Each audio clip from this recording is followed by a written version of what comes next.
नमस्कार, स्वागत है आपका बिहार समाचार में। इस वीडियो में हम बात करेंगे बिहार की अब तक की सभी बड़ी खबरों के बारे में। सभी खबरें आपके काम की और सिलेक्टेड हैं। तो आज की बड़ी खबरों पर बात करने से पहले आपसे एक छोटी सी अनुरोध है कि इस वीडियो को एक प्यारा सा लाइक अवश्य कर दीजिएगा। आपका एक लाइक करना ही हमारी मेहनत का फल होता है। तो चलिए शुरुआत करते हैं आज की पहली बड़ी खबर से। पूरे बिहार में अब 5 अगस्त तक भारी बारिश और वज्रपात की चेतावनी। मौसम विभाग ने जारी किया ब्लू अलर्ट। जी हां, बिहार में आज भी भयंकर बारिश होने वाली है और ऐसी ही बारिश और अगले 3 दिनों तक होने की संभावना है। मौसम विभाग ने बिहार के सभी 38 जिलों के लिए भारी से भारी बारिश, आंधी तूफान और वज्रपात को लेकर ब्लू अलर्ट जारी कर दिया है। पूरे बिहार में 5 अगस्त तक के लिए भारी बारिश और वज्रपात की चेतावनी दे दी गई है। तो वहीं अगले 24 घंटों के लिए बिहार के सभी जिलों में ग्रीन अलर्ट जारी है, यानी कि इस दौरान काफी जोरदार बारिश होने की संभावना है। तो इधर बिहार के जिन जिलों में भारी बारिश के साथ वज्रपात की भी चेतावनी दी गई है, यानी कि जहां पर ब्लू अलर्ट जारी है, उन जिलों में उत्तर बिहार के पश्चिमी चंपारण, सिवान, सारण, पूर्वी चंपारण, गोपालगंज, सीतामढ़ी, मधुबनी, मुजफ्फरपुर, दरभंगा, वैशाली, शिवहर, समस्तीपुर, किशनगंज, सुपौल, मधेपुरा, सहरसा, अररिया, पूर्णिया और कटिहार हैं। इन जिलों में 5 अगस्त तक भारी से भारी बारिश की आशंका है। तो वहीं दक्षिण बिहार के बक्सर, भोजपुर, रोहतास, भभुआ, औरंगाबाद, अरवल, पटना, गया, नालंदा, शेखपुरा, बेगूसराय, लखीसराय, नवादा, जहानाबाद, भागलपुर, बांका, मुंगेर, खगड़िया और जमुई में कई स्थानों पर भारी बारिश के साथ वज्रपात भी होने की पूरी संभावना है। इन जिलों के लोगों को सावधान करते हुए उन्हें अलर्ट कर दिया गया है और कहा गया है कि बेवजह घरों से बाहर न निकलें। इस बार बिहार में रिकॉर्ड तोड़ बारिश होने वाली है। पड़ोसी राज्यों में हो रही भारी बारिश के कारण अब बिहार में बढ़ गया बाढ़ का खतरा। बिहार की 10 नदियां लाल निशान से ऊपर। जी हां, पड़ोसी राज्यों में हो रही लगातार बारिश के कारण अब बिहार में एक बार फिर से बाढ़ का खतरा बढ़ने लगा है और भारी बारिश के कारण प्रदेश की कई नदियों का रौद्र रूप दिखने लगा है। गंगा और सोन नदी में उफान है, तो ही गंगा नदी में पिछले 2 दिनों से जलस्तर काफी बढ़ता ही जा रहा है। कई जिलों में बाढ़ का खतरा बढ़ने लगा है। तो वहीं गंगा के जलस्तर में सबसे अधिक बढ़ोतरी दर्ज की गई है और पटना में गंगा नदी अगले 24 घंटों में खतरे के निशान को पार कर सकती है। तो वहीं बक्सर में भी जलस्तर 2 लाख क्यूसेक से ऊपर जा चुका है। पटना में दरधा नदी में उफान के कारण हालात बिगड़ने लगे हैं। कई जगहों पर तटबंध टूट चुका है और जिससे दर्जनों गांवों में पानी घुस गया है। तो वहीं गोपालगंज में गंडक नदी लाल निशान को पार कर चुकी है। नेपाल में बारिश के कारण गंडक नदी तांडव मचाने लगी है और माझा प्रखंड के नैमोइया पंचायत में नदी का कटाव तेज हो गया है और नदी के उग्र कटाव को देखते हुए पिछले 24 घंटों में 1 दर्जन से अधिक घरों को लोग तोड़कर गांव को खाली कर चुके हैं। और गोपालगंज में कटाव इतनी भयावह हो गई है कि अगर इसे रोका नहीं गया तो अगले 24 से 48 घंटों में ही टोक सखवा गांव जिले के नक्शे से ही मिट जाएगा। और इसके साथ ही मुजफ्फरपुर जिले में भी काफी तबाही देखने को मिल रही है। अगली बड़ी खबर है कि मंडल दिवस पर अब 7 अगस्त को राजद करेगा धरना प्रदर्शन। पीएम मोदी को सौंपा जाएगा ज्ञापन। जी हां, बड़ी खबर है कि मंडल दिवस के मौके पर राष्ट्रीय जनता दल ने 7 अगस्त को बिहार के सभी जिला मुख्यालयों में विशाल धरना प्रदर्शन करने का ऐलान किया है और जातीय जनगणना कराने, आरक्षित कोटे से बैकलॉग के लाखों रिक्त पदों को भरने और मंडल आयोग की शेष सभी अनुशंसाएं लागू करने की मांग को लेकर अब राष्ट्रीय जनता दल आगामी 7 अगस्त को विशाल धरना प्रदर्शन करेगा। आपको बता दें कि नेता प्रतिपक्ष तेजस्वी यादव ने ट्वीट करके इस बात की जानकारी दी है। उन्होंने ट्वीट करके लिखा है कि 7 अगस्त शनिवार को मंडल दिवस के अवसर पर बिहार के सभी जिला मुख्यालयों में राष्ट्रीय जनता दल की ओर से जातीय जनगणना कराने, आरक्षित कोटे से बैकलॉग के लाखों रिक्त पदों पर भरने एवं मंडल आयोग की शेष सभी अनुशंसाएं लागू करने की मांग को लेकर विशाल धरना प्रदर्शन होगा। तो वहीं आरजेडी के प्रधान महासचिव आलोक मेहता ने यह बताया है कि बिहार विधानसभा में नेता प्रतिपक्ष तेजस्वी यादव और प्रदेश अध्यक्ष जगदानंद सिंह के निर्देश पर यह फैसला लिया गया है और जिसके तहत अब 7 अगस्त 2021 को सामाजिक न्याय के दृष्टिकोण से बिहार के सभी जिला मुख्यालयों की सड़कों पर आरजेडी प्रदर्शन करेगा और जिला कलेक्टर के माध्यम से देश के प्रधानमंत्री के नाम पर एक ज्ञापन भी सौंपा जाएगा। बिहार में सरकारी नौकरी पाने का एक बड़ा मौका। बिहार में जूनियर इंजीनियर, फिजिकल टीचर और क्लर्क समेत कई पदों पर होगी बहाली। जी हां, बिहार में सरकारी नौकरी का इंतजार कर रहे युवाओं के लिए एक बड़ी खुशखबरी है।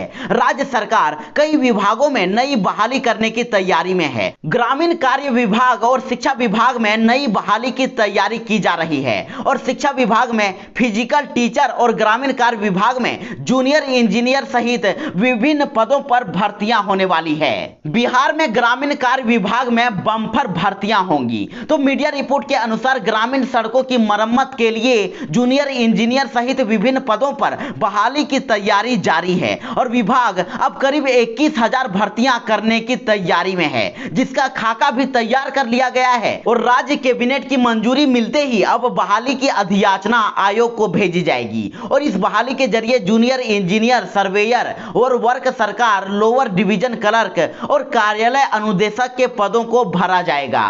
आपको बता दें कि ग्रामीण कार्य विभाग में करीब 9,000 स्थायी और 11,000 अस्थायी बहाली की संभावना है। तो वहीं बिहार का शिक्षा विभाग 8,386 फिजिकल टीचर की बहाली करने की तैयारी में है।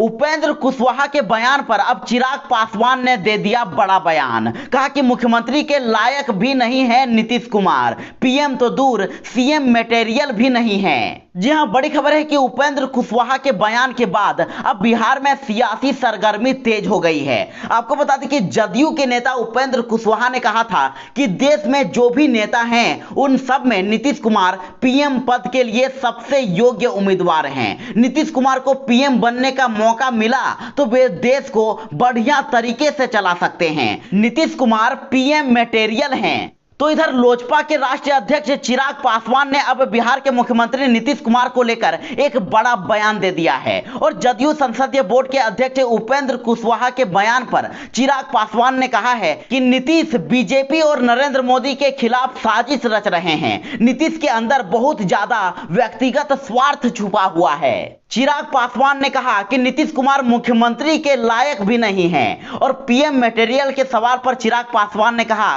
कि नीतीश सीएम मटेरियल भी नहीं है। और साथ ही चिराग पासवान ने ट्वीट करके लिखा कि पीएम मटेरियल ने भाजपा के दम पर भाजपा के ही खिलाफ अपनी गुप्त योजना को अंजाम देना शुरू कर दिया है और जाति जनगणना, जनसंख्या नियंत्रण कानून, सीएए, एनआरसी जैसे मुद्दों पर बीजेपी से अलग राह अपनाकर पीएम मटेरियल ने अपने सपने को सच करने का अभियान अब शुरू कर दिया है। बिहार में शिक्षकों की भर्ती के लिए अब जारी हुआ नया शेड्यूल। अब 18 अगस्त से लिए जाएंगे आवेदन। जी हां, शिक्षक नियोजन को लेकर बिहार सरकार ने नया शेड्यूल जारी कर दिया है और हाई स्कूल और प्लस 2 स्कूलों में अब 30,000 पदों पर होने वाली शिक्षकों की भर्ती के लिए 18 अगस्त से 17 सितंबर के बीच आवेदन लिए जाएंगे।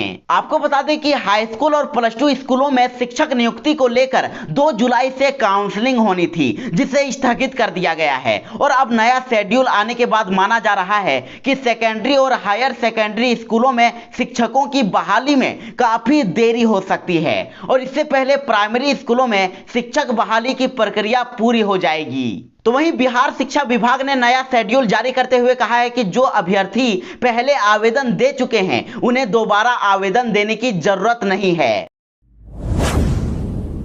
बिहार पंचायत चुनाव को लेकर एक बड़ी अपडेट। अब 2 या 2 से अधिक उम्मीदवारों को बराबर वोट मिलने पर होगा लॉटरी से निर्णय। जी हां, बिहार में पंचायत चुनाव के तहत मतगणना पूरी होने के बाद 2 या 2 से अधिक उम्मीदवारों को अगर बराबर वोट मिलते हैं तो लॉटरी के माध्यम से उनका निर्णय होगा और राज्य निर्वाचन आयोग के अनुसार निर्वाचित पदाधिकारी उन्हें उम्मीदवारों के बीच लॉटरी निकालेंगे और जिस उम्मीदवार के पक्ष में लॉटरी निकलेगी उसे एक अतिरिक्त वोट प्राप्त हुआ माना जाएगा और इसके आधार पर ही निर्वाचित पदाधिकारी द्वारा चुनाव परिणाम घोषित किया जाएगा। और साथ ही आपको बता दें कि आयोग के अनुसार उम्मीदवार या उसकी अनुपस्थिति में उसके चुनाव एजेंट या गणना एजेंट द्वारा वोटों की पुनर्गणना को लेकर लिखित आवेदन देना होगा और इसके लिए आवेदन के साथ पुनर्गणना कराए जाने के आधार सहित निर्वाचन पदाधिकारी या उसके द्वारा प्राधिकृत पदाधिकारी को ही लिखित आवेदन दिया जा सकेगा। सम्राट चौधरी ने नीतीश कुमार को लेकर दे दिया बड़ा बयान। कहा कि नीतीश कुमार तो सीएम बनना ही नहीं चाहते थे, पीएम मोदी ने नीतीश कुमार को मुख्यमंत्री बनाया। जी हां, सम्राट चौधरी मुख्यमंत्री नीतीश कुमार को लेकर लगातार हमला करते जा रहे हैं और अब तो मुख्यमंत्री नीतीश कुमार पर सम्राट चौधरी ने एक बार फिर से बड़ा बयान दे दिया है। उन्होंने कहा है कि नीतीश कुमार को प्रधानमंत्री नरेंद्र मोदी ने मुख्यमंत्री बनाया है। खुद नीतीश कुमार इस बात को कबूल चुके हैं कि वह मुख्यमंत्री बनना नहीं चाहते थे और पीएम मोदी के कहने पर ही वह मुख्यमंत्री बने हैं। सम्राट चौधरी ने कहा कि इससे पहले यह बात साफ हो गई थी कि बीजेपी की सरकार होने के बावजूद नीतीश कुमार को नेतृत्व दिया गया है। सम्राट चौधरी ने कहा कि नीतीश कुमार अपनी पार्टी की बैठक में यह बात स्पष्ट कर चुके हैं कि वह मुख्यमंत्री नहीं बनते अगर उन्हें प्रधानमंत्री ऐसा करने को नहीं कहते। उन्होंने कहा कि हर पार्टी अपने आप को मजबूत करना चाहती है और इस बार 74 सीटों पर जीत हासिल करके विधानसभा में पहुंचे हैं और हम भी चाहते हैं कि बीजेपी की ताकत और बढ़े। उन्होंने यहां तक कह दिया कि 2020 के चुनाव में हमने नीतीश कुमार को पहले ही मुख्यमंत्री घोषित कर दिया था, लेकिन इसका मतलब कतई नहीं है कि बीजेपी आगे अपना मुख्यमंत्री नहीं चाहती है। तो अब सम्राट चौधरी के बयान पर अब नीतीश कुमार ने दे दिया जवाब और कहा कि किनसे बात करते हैं, कौन आपकी नहीं सुनता है, जाकर अपनी पार्टी के नेताओं से बात करें। जी हां, बिहार सरकार में पंचायती राज विभाग के मंत्री सम्राट चौधरी के बयान से एनडीए में खलबली मच गई है और बिहार के मुख्यमंत्री नीतीश कुमार ने खुद सम्राट चौधरी को जवाब दे दिया है। दरअसल सम्राट चौधरी ने कहा था कि बिहार में गठबंधन की सरकार चलाना बेहद मुश्किल काम है। तो सम्राट चौधरी के इस बयान पर अब सीएम नीतीश कुमार ने कहा है कि उन्हें कोई बात अगर करनी है तो जाकर अपनी पार्टी के नेताओं से बात करें। मुख्यमंत्री नीतीश कुमार ने कहा कि मंत्री सम्राट चौधरी के बयान को लेकर उन्हें कोई भी जानकारी नहीं है, लेकिन जब मीडिया से उन्हें बताया गया कि सम्राट ने कहा है कि गठबंधन की सरकार चलाना बेहद मुश्किल काम है, कोई हमारी बात नहीं सुनता है, तो इस बयान के बाद अब नीतीश कुमार ने कहा है कि कौन नहीं बात सुनता है, पता नहीं किससे वो बात करते हैं, कौन नहीं सुन रहा है ये तो हमको पता ही नहीं है। नीतीश ने सम्राट चौधरी के बयान पर आगे कहा कि गठबंधन तो इतनों दिनों से चल रहा है, गठबंधन एक दूसरे के साथ मिलकर काम कर रहा है, यहां तो कोई दिक्कत नहीं है, लेकिन कोई बात है तो जरूर अपनी पार्टी के लोगों से बात करनी चाहिए। नीतीश कुमार ने कहा कि सम्राट चौधरी जिस दल में है उससे जाकर पूछें। उपेंद्र कुशवाहा ने दे दिया बड़ा बयान। कहा कि किसी के बोलने से फर्क नहीं पड़ता है, दुनिया की कोई भी ताकत नीतीश कुमार को मुख्यमंत्री की कुर्सी से हटा नहीं सकती है। जी हां, बड़ी खबर है कि उपेंद्र कुशवाहा ने एक बड़ा बयान दे दिया है। उन्होंने कहा कि दुनिया की कोई भी ताकत नीतीश कुमार को मुख्यमंत्री की कुर्सी से नहीं हटा सकती है। उपेंद्र कुशवाहा ने यह बयान बेगूसराय में दिया है। उन्होंने कहा कि नीतीश कुमार 5 साल तक के लिए बिहार के मुख्यमंत्री बने रहेंगे। उन्होंने कहा कि अगर कोई इस मुगालते में रहता है कि नीतीश कुमार की कुर्सी चली जाएगी तो वह ख्याली पुलाव पका रहा है। उन्होंने कहा कि नीतीश कुमार 5 साल तक के लिए बिहार के मुख्यमंत्री बने रहेंगे और उससे 1 घंटे पहले भी दुनिया की कोई भी ताकत नीतीश कुमार को मुख्यमंत्री पद से नहीं हटा सकती है।